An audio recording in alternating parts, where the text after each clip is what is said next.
Segunda-feira, 31 de agosto de 2020, eu sou Alexandre Matias, começando mais um Climatias, e essa zoada aí dessa obra que eu não sei o que é isso. Como é que estão as coisas por aí? Amanheceu meio frio aqui, mas aí aos poucos o sol voltou. Tem assim, caminhão descarregando uma coisa que faz 3 horas. Ai, desculpa o barulho, cara, mas sabem como é. Segunda-feira é dia de filme e também é dia de abrir o Cine Ensaio. Segunda-feira também é dia de lembrar de como foi a videoconferência de ontem. Menos gente do que o normal, mas foi massa. Começamos a botar em prática algo que espero que a partir de agora comece a funcionar na lista de discussão por e-mail. Se você quer participar da lista, tem que participar da videoconferência.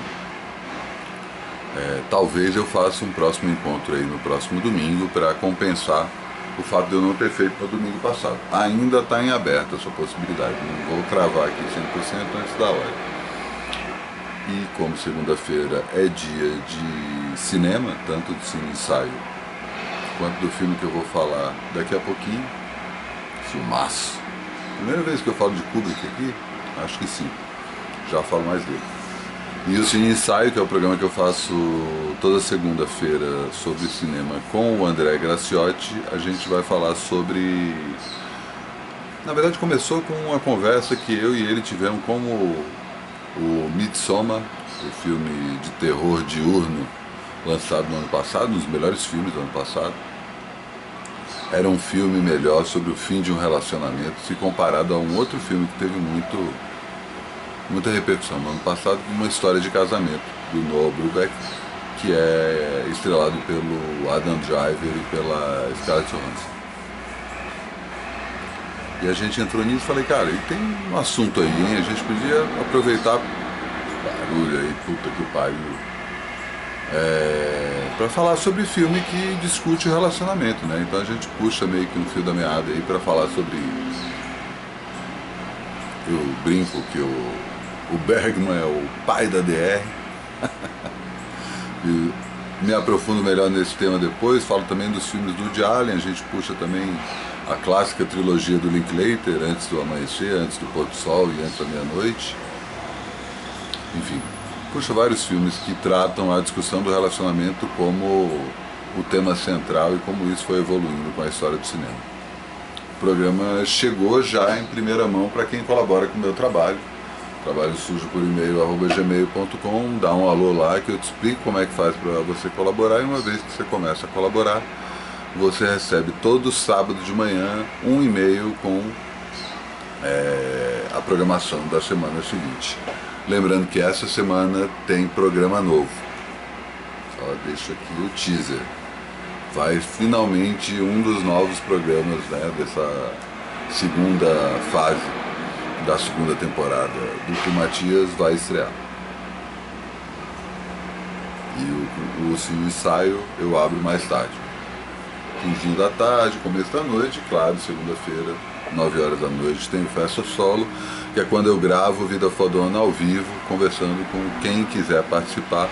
Entra lá no twitch.tv/Trabalho Sujo, tem uma sala de bate-papo, a gente fica conversando ali a noite toda, é massa. E antes de falar do filme de hoje, eu vou chamar meu convidado, caríssimo, camarada Bonifrati, que dá suas dicas de quarentena lá de Paraty. Diga lá, Pedro. Era sempre esse negócio, né? Esse grande momento. Salve, camarada Matias. Salve, galera que está acompanhando aí o Matias. Eu sou o Bonifrati, eu falo aqui de Paraty, do bairro do Corisco, onde, para começar, Tá baixo, peraí, deixa sol eu hoje, depois desses dias todos de chuva, então... Aí que deu um lance aqui no volume. Deixa eu botar o volume mais alto, a gente consegue ouvir direitinho. Foi mal, Pedro. Então vai lá. Diga lá, Bonifrati. Salve, camarada Matias. Agora sim. Salve, galera que está acompanhando aí o Climatias. Eu sou o Bonifrati, eu falo aqui de Paraty, do bairro do Corisco, onde, para começar, Abriu um baita no sol hoje, depois desses dias todos de chuva, então estamos felizes por causa disso, embora a friaca continue. E o Matias me chamou para dar algumas dicas aqui, de dicas de quarentena, recomendações. A primeira coisa que eu penso é: quem sou eu para dar alguma dica para alguém? Mas enfim, compartilhar experiências pode ser interessante. A primeira delas diz respeito à necessidade de se fazer exercícios físicos. Eu sou sedentário, sou tabagista, eu não gosto desse negócio de fazer exercício, mas eu descobri nas primeiras semanas que a nossa cabeça começa a atrofiar se a gente não faz. E é a falta de estímulos mesmo externos, a falta de, não só de exercício físico, mas de estímulos, ela começa a atrofiar os nossos neurônios. Então é muito importante que a gente dê uma corrida. Eu mesmo estou precisando agora. Porque confusão mental, tudo isso a gente sente por causa dessa falta de estímulos, os nossos neurônios realmente se atrofiam. E eu moro num lugar muito privilegiado no sentido de que eu estou perto da natureza, então eu tenho observado pássaros. Eu nunca tive muita simpatia por essa coisa de observação de aves como um hobby e tal, mas aqui se torna quase naturalmente uma atividade que você faz. São tantos, sair das 7 cores aqui, um monte de tiê preto, tiê sangue, sempre. O guache tá gritando aqui, eu não sei se dá pra ouvir, e aí eu adianto, né, uma dica meio autopromoção, que é o Guache, que é o meu projeto com o Dinho Almeida dos Bugarins, esse da vinil. A primeira dica de música. E então, já que começamos com dicas musicais, eu posso dizer que eu tenho ouvido muito. Eu peguei, priorizei os vinis porque é mais bonito de mostrar. Essa é uma das minhas bandas favoritas no momento, é o Vanishing Twin, uma banda inglesa, mas que tem uma formação bastante cosmopolita. Ela tem japonês, italiana, a bateria italiana, a Valentina Megaletti. É incrível essa banda, eu gosto muito. Eles têm uma estética muito maluca e um som muito, muito bonito, meio Can, mas com a Kate Lucas cantando e fazendo as canções, e ela é realmente incrível. Das minhas bandas favoritas no momento, Vanishing Twin. É um negócio que eu sempre escuto, e escuto tudo dele, não só esse vinil que é o único que eu tenho, mas eu escuto tudo na internet também. O último som dele, do Léo Almeida, é muito do caralho, chama Amarração. Esse é o Todas as Brisas, é um baita disco também, mais doidão. Veio depois do Paraleloplasmos, que é um disco maravilhoso. Enfim, o Léo Almeida eu sempre recomendo, ele, o Oruan, tudo que ele faz eu acho foda. A Luísa Lian é maravilhosa, é um som dos melhores. Uma vez o Gira Knob, meu amigo, falou que se vocês tivessem alguma sensibilidade artística, essa aqui ia ser a diva pop de vocês. Ele sempre fala assim, vocês. E eu acho que ele tem razão, porque esse disco é maravilhoso. Musicalidade, espiritualidade no último é muito bom. E eu tenho curtido muito também esse cara que eu curti tardiamente, que é o Phil Elverum. Esse é um disco do Mount Eerie, que é o segundo projeto dele. O primeiro é o Microphones, ele até lançou um disco novo dos Microphones agora, mas Wind's Poem é um dos mais difíceis. Ele tem uma onda meio black metal, ele tem uma onda meio lenta e difícil. O disco vai lá embaixo, depois ele vai lá em cima. É uma edição bem bonita essa. Comprei direto do Elverum pelo correio, não saiu tão caro, sai que nem você comprar um disco numa loja daqui mesmo, não tem tanta diferença.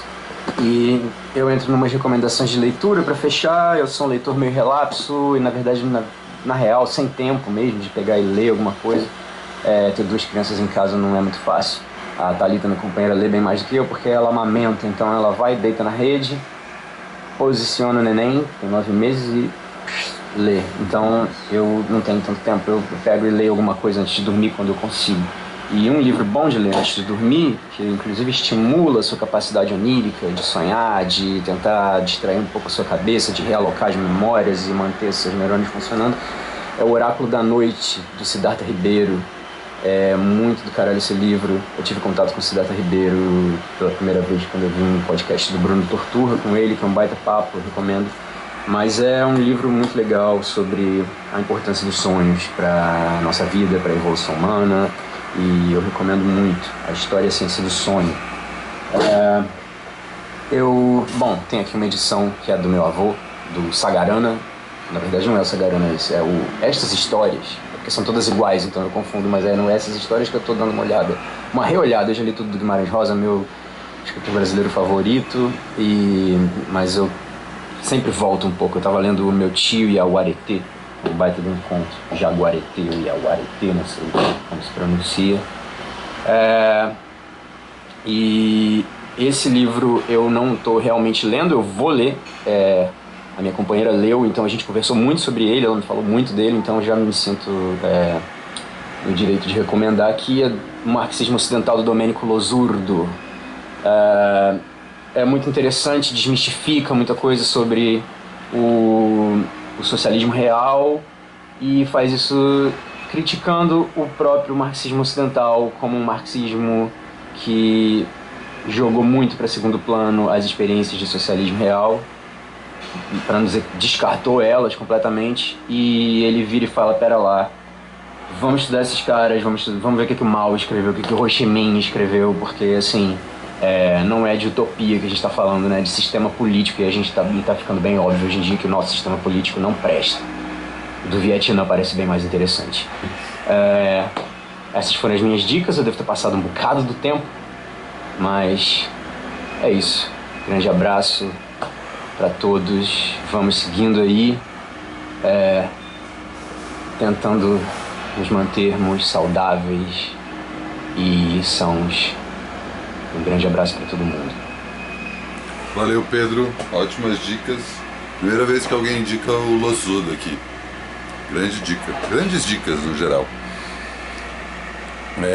Esqueci de comentar também, Bonifrati acabou de lançar um disco chamado Diversionismo, que é só de versões que ele já tinha feito para tributo. Esse maldito caminhão tá me... Sabe, ontem o povo ficou me zoando, né?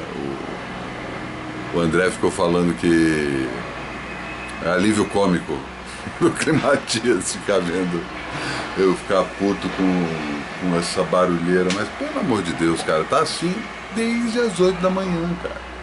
É impressionante, não para. E aí também outra coisa, né, que eu queria comentar, que aos poucos Climatias vai voltando a ser um programa matutino, né? Não foi hoje que eu consegui, mas já está mais cedo do que eu estava fazendo até ontem, né? Aí parou, porra, que agora eu vou falar, né? Só na hora do convidado, né? Falta de educação, já se viu. E liberei também os 2 primeiros episódios do Lovecraft Country Blues, o programete que eu inventei para falar sobre Lovecraft Country, seriado que o Jordan Peele e o J.J. Abrams estão fazendo aí para HBO, grande seriado. Não vi o 3º episódio, que passou ontem, mas verei em breve, e logo terei também o 3º episódio desse Lovecraft Country. Aviso aqui assim que estiver no ar. E se você assina esse canal, já apertou aí o sininho, sabe sempre quando tem notificação. Uma das vantagens também de participar da lista de discussão por e-mail é que eu mando o link do Climatiza assim que está no ar por lá. Então, se você não fica com o YouTube aberto o tempo todo, recebe a notificação por e-mail, o link do programa que eu acabei de subir. Falar de filme, então? Kubrick é o meu cineasta favorito, né? Tem muita gente que critica esse tipo de coisa, né? Como se o Kubrick fosse grande coisa assim. O Kubrick é grande coisa. Puta merda. E eu vou começar por um filme que normalmente não se fala quando puxam o assunto Kubrick. Normalmente é Laranja Mecânica, Iluminado, 2001, óbvio, né? Até De Olhos Bem Fechados tem ganhado aí uma proeminência, mas esse filme de 1964... Doutor Fantástico, o nome em inglês Doctor Strangelove, ou How I Learned to Stop Worrying and Love the Bomb. Doutor Strangelove, ou Como Eu Parei de Me Preocupar e Amar a Bomba. E teve inclusive outros títulos que não foram usados, como Bomba Maravilhosa, Wonderful Bomb. Como eu comecei a Terceira Guerra Mundial sem mesmo tentar. E tinha um outro que era... Como era? Doutor Doomsday, né? Doutor Dia do Fim do Mundo. É um filme de guerra que a gente quase não vê situação de guerra, mas ao mesmo tempo diz muito sobre as guerras de hoje em dia, né? É uma comédia sobre guerra, embora tenha sido inspirada num livro sério, um livro cujo, inclusive, autor, Peter George, é um dos roteiristas do livro chamado Red Alert, que é um livro que não tem, inclusive, o personagem do Doutor Fantástico, né, esse nome brasileiro, que perde aí completamente o impacto, mas se chamasse um Doutor Estranho Amor, vai saber, né? Deixasse Doctor Strangelove, Doutor Strangelove já teriam algum impacto, mas enfim, os brasileiros resolveram mudar o nome do filme, e esse personagem não existia no livro, né? Mas o livro conta uma história de um momento em que era basicamente uma das principais paranoias que acontecia naquele começo dos anos 60, final dos anos 50, começo dos anos 60, principalmente a partir da crise dos mísseis de Cuba, quando a União Soviética, né, começa a equipar a ilha de Cuba, que era do bloco socialista, e pertíssimo dos Estados Unidos com mísseis, né, provocando um possível ataque soviético imediato, né, caso... E cria ali 10 dias que abalaram o mundo, né? 10 dias que abalaram o mundo é da Revolução Russa. Enfim, tem aquele momento ali em 62 que há uma iminência de uma terceira guerra mundial por conta do posicionamento dos mísseis soviéticos em Cuba, e ao mesmo tempo vai crescendo uma sensação, principalmente nos Estados Unidos, mas isso vai se espalhando pelo resto do mundo, né? Mesmo o público inglês estava ciente disso, que a qualquer minuto pode começar a Terceira Guerra Mundial. E a quantidade de armas nucleares que já tinham sido exibidas de uma forma bem escrota pelos Estados Unidos no final da Segunda Guerra Mundial, devastando a cidade de Hiroshima e Nagasaki, cria uma situação que, tipo, se os Estados Unidos bombardearem a União Soviética e vice-versa, uma coisa inevitavelmente vai ser seguida da outra, o mundo vai entrar em colapso e é provável que toda vida na Terra pare de existir, porque a quantidade de bombas que podem explodir e espalhar aí toda a contaminação radioativa para o resto do planeta é muito grande. Então o mundo vivia na iminência de talvez a gente vivesse aí um inverno nuclear e que talvez destruísse a humanidade. O filme é sobre isso. Esse livro Red Alert, Alerta Vermelho, é justamente cogita a possibilidade de que a pessoa que possa disparar essas bombas, por algum motivo, pira e manda disparar. E um motivo muito simples, né? Porque é inevitável que eles vão nos atacar. Então, para evitar que eles nos ataquem, então a gente ataca eles primeiro. É muito simples, né? E o filme, na verdade, quando o Kubrick resolve adaptar o filme para o cinema, ele entende completamente a ironia e ao mesmo tempo o material de sátira, né, que o filme pede, né? Doutor Fantástico é uma enorme sátira sobre como as pessoas que deveriam tomar conta da paz do planeta são talvez as pessoas menos preparadas para isso, e por um acaso que as coisas funcionam. E tem o detalhe, né, que depois de trabalhar com o Peter Sellers, principal comediante inglês de seu tempo, em Lolita, o Kubrick resolve chamar o Peter Sellers para fazer não apenas um personagem, mas 3 personagens desse filme. E aí o filme parte exatamente desse contexto, né? Um general chamado Jack the Ripper, que a sonoridade é de Jack o Estripador em inglês, resolve disparar, e só ele tem o código que pode parar esse ataque nuclear, que já está em andamento. A gente vai acompanhando aos poucos aí. O filme começa com uma cena que é uma cena de um avião abastecendo o outro, né, para mostrar uma coisa de complexidade tecnológica, mas já já eu explico mais um pouco como o Kubrick disseca melhor isso. E tem a gente acompanha durante o filme um B-52, né, o clássico avião de guerra norte-americano, com suas bombas Hyder e Dear John, é o nome das duas bombas, indo em direção à União Soviética, de acordo com a incumbência ali militar, é hora de disparar essa bomba nuclear na União Soviética. E aí um dos personagens do Peter Sellers é justamente um militar que tem que convencer o personagem do George C. Scott, se não me engano. Não, o George C. Scott é o outro, você confunde os dois atores. Mal meu. Não, é o personagem do Sterling Hayden. Cara, é muito bom.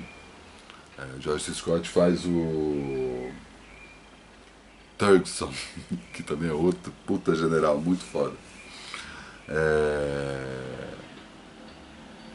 E ele tem que, de alguma forma, o Peter Sellers tem que convencer o cara a mandar a ordem para resolver isso. Enquanto isso, né, é claro que se tem um avião norte-americano indo bombardear a União Soviética nos anos 60 e não há como reverter isso, é claro que o topo da cúpula militar e do governo norte-americano se junta no quarto salão da guerra, War Room.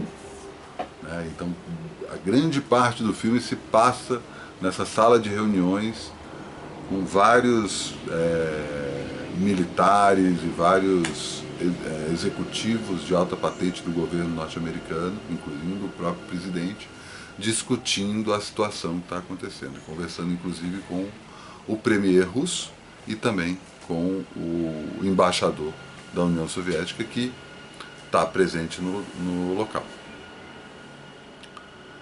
E o presidente norte-americano é o próprio Peter Sellers, uma peruca careca. O Peter Sellers, que está com o Jack the Ripper, é quase o Clouseau, né, o inspetor Clouseau, que o Peter Sellers imortalizou na série de filmes Pantera Cor-de-Rosa, de bigode e tal, um jeito bem tradicional de ver o Peter Sellers. O presidente norte-americano é um Peter Sellers completamente inusitado, de óculos, careca e muito sério. O tempo todo ele não está sendo irônico, ele participa de algumas cenas hilárias, mas é tudo... Ele é o personagem mais sem graça do Peter Sellers, mas mesmo assim, né, Peter Sellers sendo quem é, ele consegue fazer ótimas cenas com o fato do cara ser sem graça. Uma piada também com o papel do presidente norte-americano. E finalmente o último personagem é o próprio personagem título, o Doutor Fantástico, o Dr. Strangelove, que é um alemão que veio depois da Segunda Guerra Mundial para os Estados Unidos com a chancela do governo norte-americano, a chamada Operação Paperclip, que conseguiu admitir vários oficiais de alta patente, cientistas e vários grandes nomes da Alemanha nazista para morar nos Estados Unidos, continuar suas experiências, só que agora a favor do governo norte-americano. Na verdade, o Dr. Strangelove é um híbrido de vários personagens, né? Tanto o cara que ajudou o projeto Apollo a conseguir colocar o homem na Lua, o cara que inventou a bomba atômica, enfim, não só personagens nazistas. Há uma suspeita que ele teria sido inspirado pelo próprio Henry Kissinger, né? Mas tanto o Peter Sellers quanto o Kubrick falam que não tem nada a ver.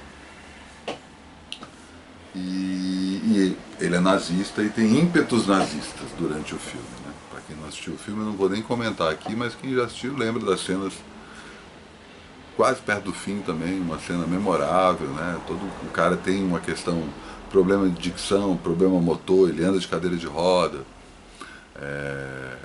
Então é um personagem bem bizarro, bem freak, e que ao mesmo tempo dá um tempero bizarro justamente para aquela situação toda que acontece nesse salão de guerra, que acaba fazendo com que a situação não soe tão bizarra quanto ela realmente parece por conta da presença desse sujeito.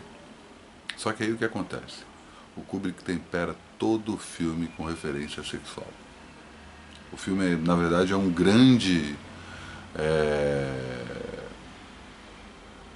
grande tratado sobre a insegurança da fragilidade masculina, como ela é suprida através de objetos fálicos e objetos armas, né?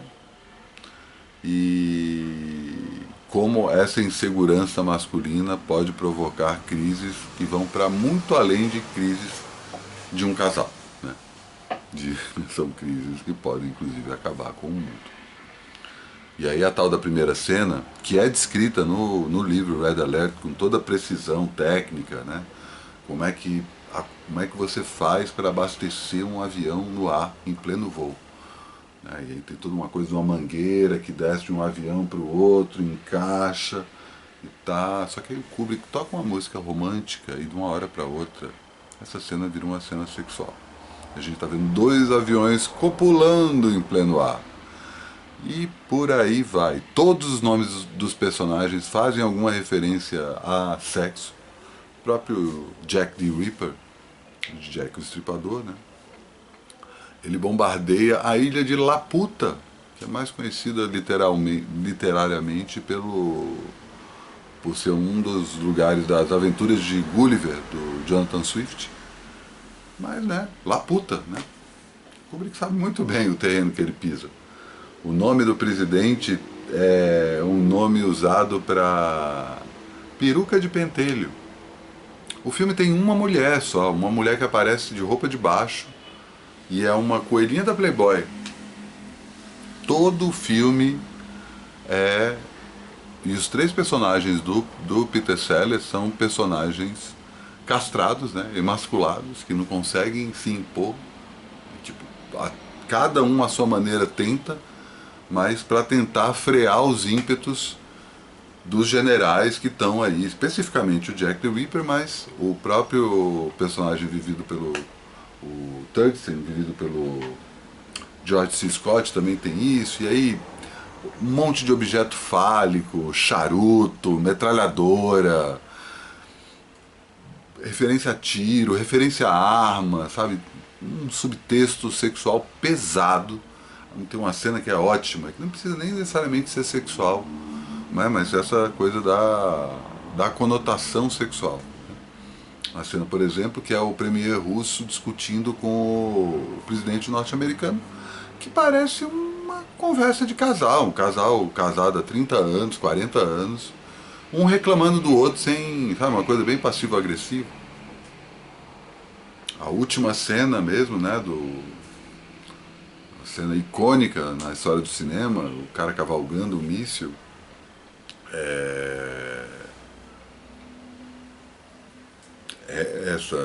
pode ter tanto essa conotação, né, de cavalgar sexual, como o próprio míssil funcionaria como um elemento fálico. Né? Os próprios mísseis, um chama Hi There, o outro chama Dear John, é como se fosse o começo e o fim de uma relação, sabe? O Kubrick está o tempo todo colocando isso, não só nesse filme, né? Vários filmes ele trabalha com isso, ele não trabalha especificamente com sexo, né? Ele trabalha com a preocupação que a gente tem com o sexo. O próprio De Olhos Bem Fechados, o último filme dele, lançado em 1999, que é um filme que fala muito sobre sexo, mas é um filme mais sobre como a gente dá tanta atenção e preocupação para o sexo. Como o sexo acaba sendo um fator que nos tira da normalidade, mesmo que ele não aconteça. E o Kubrick gosta desse tema e vai passando. O Laranja Mecânica também tem isso o tempo todo. O Iluminado, de alguma forma, também tem esse tipo de referência. Mas o Doutor Fantástico é sensacional. além de ser uma bela comédia de humor negro, né, falando sobre o fim do mundo, sobre o fim da humanidade, também tem toda essa leitura sexual que fala sobre a fragilidade masculina. Que piada, já diria Kubrick, em 1964. Um filme que inclusive teria sido lançado antes. A estreia, a primeira vez que eles iam mostrar o filme público foi no dia 22 de novembro de 1963, no dia que o Kennedy foi assassinado. Eles acharam assim, não, vamos segurar um pouquinho aí, né? Porque acabaram de matar o presidente, não vamos brincar com isso agora não. O filme inclusive foi escrito, né, transformado em uma comédia com a ajuda do Terry Southern, que é um dos principais humoristas britânicos desse período. Ele inclusive tinha sido cogitado pelo próprio Kubrick para dar a continuação pro Dr. Strangelove, que ele tinha pensado uma continuação que pudesse até ser dirigida pelo Terry Gilliam, do Monty Python. Só que o Terry Gilliam só ficou sabendo disso depois que o Kubrick morreu. Ele lamentou muito isso. Enfim, fica aí essa minha dica de cinema. Mais tarde estou abrindo aí o Cine Ensaio para quem quiser assistir lá no meu canal. Aproveita, se inscreve no canal, aperta o sininho, dá like se gostou do vídeo, e assim encerro mais um Climatias. Dessa vez lembrando que, sendo uma segunda-feira é dia de festa solo no twitch.tv/trabalho sujo. Começa às 9, né? Semana passada deu um problema, só consegui começar mais tarde. Vamos ver se essa semana eu consigo resolver isso logo, certo? Olha aí o dia, ainda tem sol, frio, mas é isso. Amanhã tudo de novo.